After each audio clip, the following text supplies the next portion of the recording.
Ang mabuting balita ng Panginoon, ayon sa aklat ni Isaias,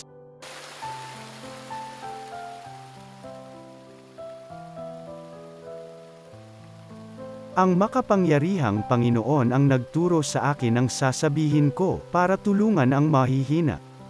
Tuwing umaga'y kanyang binubuksan ang aking pandinig. Nananabik akong malaman kung ano ang ituturo niya sa akin. Binigyan niya ako ng pangunawa.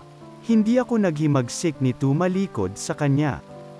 Hindi ako tumutol nang bugbugin nila ako. Hindi ako kumibo nang ako'y kanilang insultuhin. Pinabayaan ko silang bunutin ang buhok ko't balbas, gayon din ang lurhan nila ako sa mukha.